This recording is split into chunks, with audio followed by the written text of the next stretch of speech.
India TV MP तक आपके साथ सच की आवाज। इंडिया टीवी एमपी तक न्यूज चैनल के सभी दर्शकों का बहुत बहुत स्वागत है। मैं हूं आपके साथ अंकिता। चलिए आज की शुरुआत करते हैं कुछ खास खबरों की ओर। भोपाल में पूर्व सदस्य आयुष मंत्रालय डॉक्टर दिनेश उपाध्याय के भोपाल आगमन पर नाथ योगी जोगी समाज द्वारा उनका ऐतिहासिक स्वागत किया गया। इस अवसर पर समाज के पदाधिकारियों और कार्यकर्ताओं में विशेष उत्साह देखने को मिला।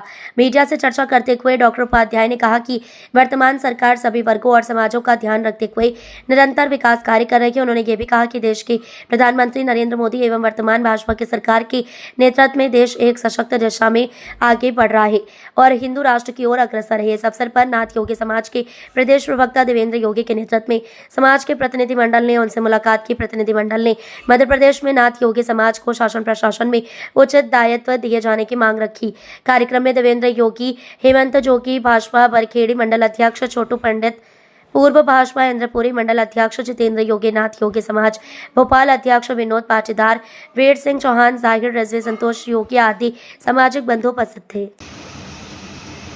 दरअसल भारतीय जनता पार्टी के यशस्वी प्रधानमंत्री, लोकप्रिय प्रधानमंत्री, और सिर्फ भारत के ही नहीं विश्व लेवल पे माननीय नरेंद्र मोदी जी ने राष्ट्र का जो नाम कमाया है वो पूरे देश का सम्मान का विषय है। और सरकार बनने के बाद वर्ल्ड के काफ़ी कंट्रियों में अपनी वीज़ा फ्री है और कोरोना काल के अंदर काफ़ी कंट्रियों को इसी सरकार के अंतर्गत, या मैं भी गवर्नमेंट में था आयुष मंत्रालय के अंदर, हमने वैक्सीन भी दी है और काढ़ा पूरे देश के अंदर गया है। और महाराष्ट्र की पवित्र भूमि, यशस्वी भूमि, बड़े योद्धा यहाँ के रहे हैं और भगवान महाकाल का यहाँ मंदिर है। इतनी पवित्र भूमि के अंदर मैं आज आया हूँ, इस भूमि का आशीर्वाद मुझे भी प्राप्त हुआ है। माननीय मोहन यादव जी यहाँ मुख्यमंत्री के रूप में कार्य कर रहे हैं। बड़ी अच्छी सरकार चल रही है। बड़े लंबे समय से भारतीय जनता पार्टी की यहाँ सरकार रही है। शिवराज जी चौहान यहाँ पे मुख्यमंत्री रहे हैं, उमा भारती जी मुख्यमंत्री रहे हैं।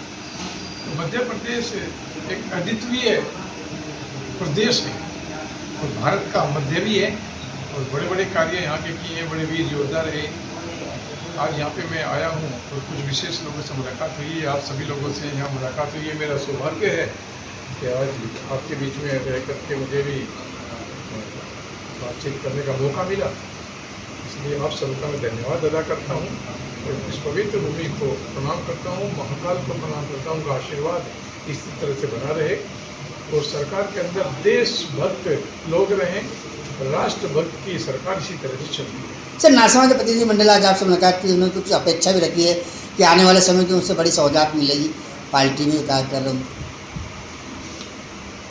अपेक्षाएं करनी चाहिए, अच्छी बात है, लेकिन जितना ये समाज है कार्य करता है। अभी मैं नेपाल में गया था। नेपाल में एक मृग स्थली है जहाँ गुरु गोरखनाथ जी का चिमटा आज भी रखा है। नरहरि जो महाराज है, नरहरि नाथ जी, वो राजगुरु रहे नेपाल गवर्नमेंट के, और वहाँ पे उनकी भी प्रतिमा लगी है। वहाँ पे भी मैंने जाकर के वीडियो बनाई थी एक देश के अंदर।